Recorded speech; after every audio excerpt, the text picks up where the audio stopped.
Hello बच्चों, आप सभी का स्वागत है मेरे YouTube चैनल सरल हिंदी पाठशाला में। बच्चों, पिछली वीडियो में हमने अशुद्धि शोधन विषय कंप्लीट किया। आज हम सभी पर्यायवाची शब्द पढ़ेंगे। बच्चों, पर्यायवाची शब्द लगभग सभी प्रतियोगी परीक्षाओं में पूछा जाता है और अगर आप लोग इस पर ध्यान नहीं देंगे तो आपका नंबर बिना मतलब कट जाएगा। तो आप सभी को जो भी यहाँ पर मैं शब्द दे रही हूँ, ये सारे इम्पॉर्टेंट हैं, अक्सर परीक्षाओं में पूछे जाते हैं और पिछली परीक्षाओं में ये बार बार रिपीट होते हैं। तो ये सभी जो भी शब्द मैं यहाँ आपको समझा रही हूँ, इनको प्लीज़ ध्यान दीजिए और अपने नंबर कटने से बचाइए। चलिए अब हम सबसे पहले परिभाषा देख लेते हैं क्या है। समान अर्थों का बोध कराने वाले शब्दों को पर्यायवाची शब्द कहा जाता है। अर्थात जिन शब्दों का अर्थ एक ही हो लेकिन रूप अलग अलग हों, उन्हें पर्यायवाची शब्द कहते हैं। बच्चों, इन्हें समानार्थक शब्द भी कहा जाता है। एक विशेष बात है, ध्यान दीजिए, पर्यायवाची शब्द भाषा को सुंदर, प्रभावशाली और विविधतापूर्ण बनाते हैं। क्यों प्रयोग किए जाते हैं? पर्यायवाची शब्दों का प्रयोग करने का क्या कारण है?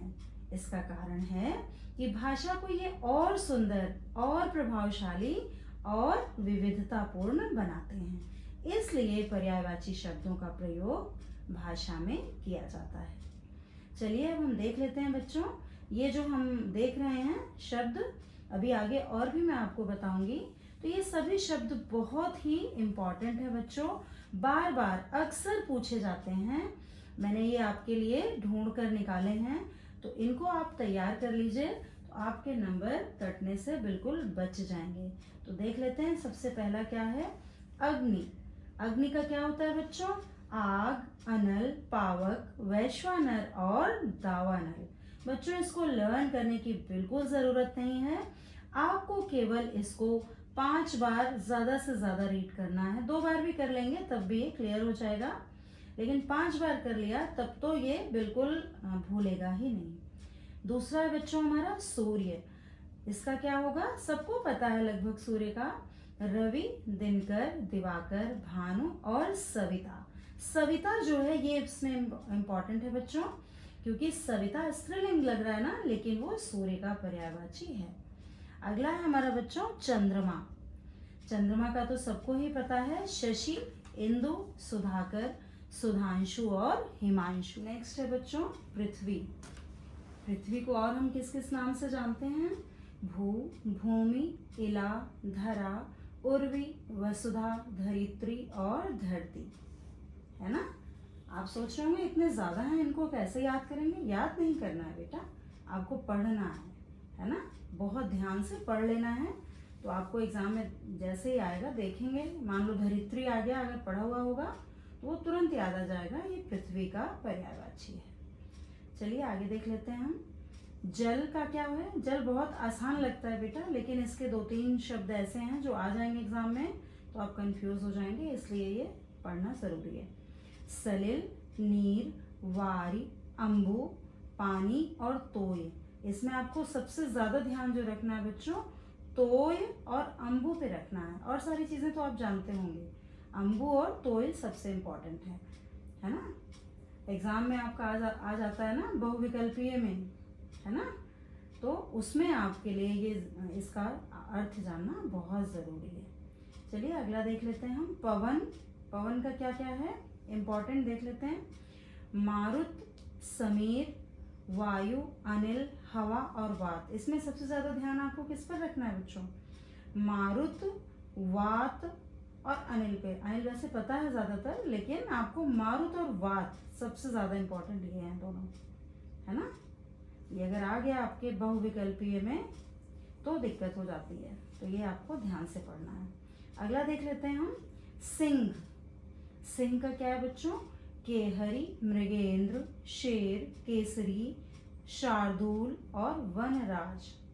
क्या इंपॉर्टेंट है? कौन से पे ज्यादा ध्यान देना है बच्चों? सबसे ज्यादा आपको ध्यान देना है केहरी पर, शार्दूल पर वनराज तो आप फिर भी सोच लेंगे वन का राजा कौन है, शेर, तो आपको क्लियर हो जाएगा। एक केसरी पर ध्यान देना है। मृगेंद्र का भी मतलब मृगों का, इंद्र मतलब मृगों का राजा, ये भी थोड़ा इम्पोर्टेंट है वैसे। आपको ध्यान किस पे देना है, केहरी, शार्दूल और मृगेंद्र पर केसरी कर दी, ठीक है।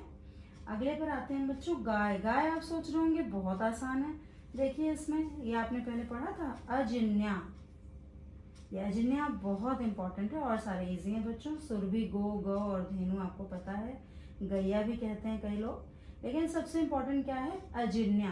अजिन्या की वजह से ये गाय इंपॉर्टेंट है बच्चों, अजिन्या पे ध्यान दीजिएगा सभी लोग। अगला है हमारा विद्या। विद्या भी आप सोच रहे होंगे बहुत इजी है, लेकिन नहीं, इसमें शिक्षा दीप आ जाएगा, आपको कंफ्यूजन हो सकता है, उपदेश पर कंफ्यूजन हो सकता है, और 3 तो इजी है ना, ज्ञान, शिक्षा, सीख, शिक्षा दीप। तो आपको 2 पर ध्यान देना है, उपदेश और शिक्षा दीप पर, ये विद्या के पर्यायवाची हैं। अगला है हमारा बच्चों तीर।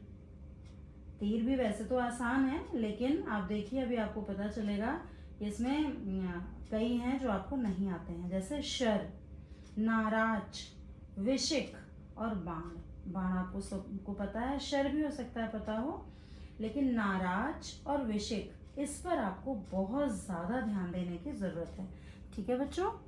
अगला है हमारा केश। केश भी बहुत आसान है बेटा, लेकिन आप लोग को पता चलेगा कि इसमें भी 2-3 शब्द ऐसे हैं जो आपको नहीं पता है। बाल सबको पता है, लेकिन अलग, कुंतल और कच्छ, इस पर ध्यान देना है आप सभी को, ये 3 बहुत इंपॉर्टेंट है, ठीक है बच्चों। अगला है हमारा तलवार। तलवार भी बहुत आसान लग रहा होगा, लेकिन इसमें भी आपको लगेगा अभी कि यार ये तो हमें पता ही नहीं था। असी, खड़ग, खंड, खंड नहीं सॉरी बच्चों, खंग, करवाल और चंद्रहास। आप सोचते होंगे चंद्रहास तो तलवार का नाम है, नहीं बच्चों, चंद्रहास तलवार को भी कहते हैं, ठीक है बेटा। तो आपको ध्यान देना है किस पे, खड़ग भी आपको पता होगा, खड़ग भी और अस्सी भी, लेकिन 3 है, खंग, करवाल और चंद्रहास, इस पर ज्यादा ध्यान देने की जरूरत है। नेक्स्ट है हमारा धनुष। धनुष भी आपको लग रहा होगा ये तो बहुत ही आसान है, लेकिन देखिए जरा, चाप, धनवा, धनु और कमान। धनवा इसमें सबसे इंपॉर्टेंट है बच्चों, है ना। और कई लोग कमान जो है समझ लेते हैं तीर को, जबकि कहा जाता है तीर कमान, मतलब कमान मतलब धनुष, ठीक है बच्चों। अगला है हमारा किरण। नेक्स्ट क्या है बच्चों, किरण, रश्मि, कर, अंशु और मरीचि, है ना। आपको क्या क्या पता था, रश्मि और अंशु पता होगा, लेकिन कर और मरीचि पर आपको ध्यान देना है। नेक्स्ट है हमारा आम। आप सोच रहे होंगे आम तो बहुत ही आसान है, जरा देखते हैं। आम्र के लिए आपको पता है बेटा, केवल आम्र पता है, और फलराज भी हो सकता है, आइडिया लग जाए, लेकिन 3 कितने इंपॉर्टेंट है देखिए, रसाल, सहकार और अति सौरभ, ठीक है बच्चों। तो इस पर आपको ध्यान देना है 3 पर। नेक्स्ट है आनंद। आनंद भी बहुत ही इजी लग रहा होगा, लेकिन जरा देख लेते हैं हम। हर्ष आपको पता होगा, सुख भी बच्चों आनंद को ही कहते हैं। आमोद, प्रमोद, आह्लाद, उल्लास, है ना, ये आपको ध्यान देना है, आनंद के सभी पर्यायवाची हैं। नेक्स्ट है हमारा बच्चों अमृत। अमृत का देखिए, अमीय, सुधा, पीयूष, सुरभोग और सोम। आपको पता क्या क्या होगा, सुधा और पीयूष पता होगा, इन तीनों पर ध्यान देना है, अमीय, सुरभोग और सोम पर। नेक्स्ट है हमारा बच्चों अश्व। अश्व भी बहुत ही सरल लग रहा होगा, लेकिन जरा देखते हैं। घोड़ा सबको पता है, हय पर ध्यान देना है बच्चों आपको, किस पर, हय, घोटक, बाजी, तुरंग और संधव, क्या, सैंधव, है ना। तुरंग भी पता होगा, बचपन में पढ़ा होगा आपने, लेकिन ये इंपॉर्टेंट है बच्चों, हय, घोटक, बाजी और सैंधव। अगले पर आते हैं अधर। अधर को हम क्या कहते हैं, आपको ओंठ पता होगा, लेकिन ओष्ठ, रदन, छद और रदपुट, ये 3 इंपॉर्टेंट है बच्चों, रदन, छद और रदपुट। ओठ और ओष्ठ तो आपको पता होगा। नेक्स्ट है हमारा लास्ट है बच्चों ओस, है ना। ओस, ओस का क्या क्या है, तुषार, हिमकण, हिमसीकर, हिम बिंदु और तुहिनकण। ठीक है, तो ये बच्चों सबसे इम्पोर्टेंट जो हैं, जो बार बार रिपीट होते हैं, वो मैंने आपके लिए ढूंढकर एक जगह आपके लिए कर दिए हैं। इनको आप बहुत ध्यान से पढ़िएगा, 3 से 4 बार पढ़ लेंगे तो आपका काम हो जाएगा और आपके पर्यायवाची शब्द में नंबर पूरे मिलेंगे। धन्यवाद बच्चों, मिलते हैं अगले वीडियो में नेक्स्ट टॉपिक में।